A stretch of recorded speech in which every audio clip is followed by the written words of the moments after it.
You mentioned Carson Beck, so we got to get to him. Of course, Cam Ward was the best in the business last year. Carson Beck, ironically, it seems like a long time ago, but entered last season rated by most as the best quarterback in the country, coming off one exceptional season and then took a bit of a step back in regards to numbers. You see the completion percentage went down, the interceptions went up, and so forth and so on. Also suffered the most drop passes in college football at Georgia last year.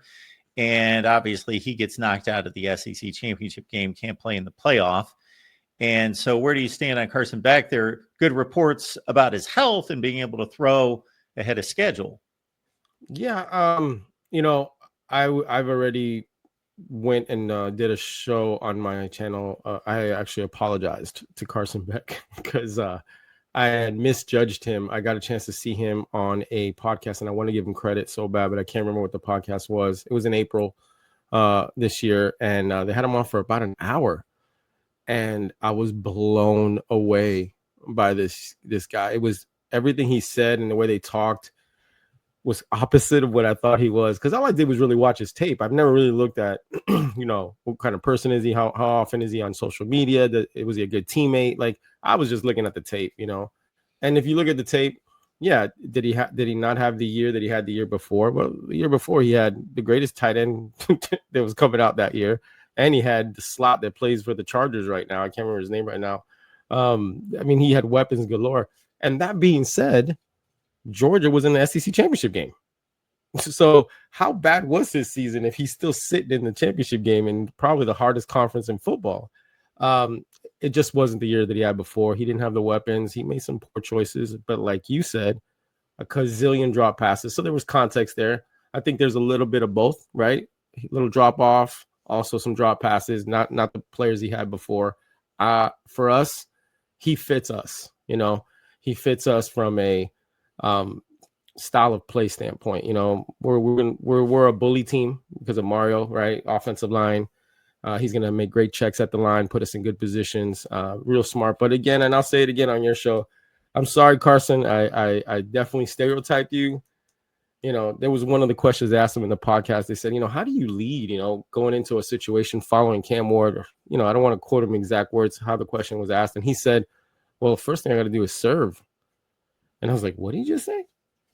I was like, I got to serve first. I can't come in there and I got to show them I'm willing to serve. And I remember just losing my mind that he said that, because I was like, I had this thought. I don't know where it came from. Maybe just between Twitter and all that stuff, that he was more of a kind of a distant kind of guy, but I highly, highly recommend. I'm going to come back in this video in the comment section. I'm going to put the podcast name because I can't remember what it is to give it credit.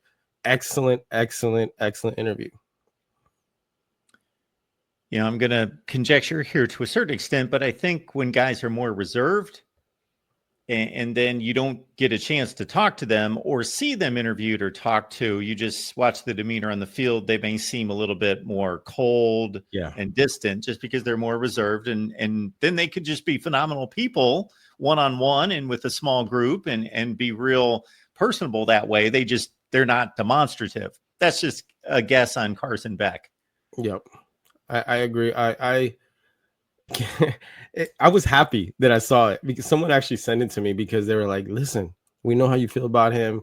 You just want to see him do what he does on the field, but you got to see this interview. And I went and saw it, and it was good. It wasn't like they asked him really strong questions. It wasn't like he could skate around it. How there's some guys that interview, they kind of throw him, alley-oops and lob passes.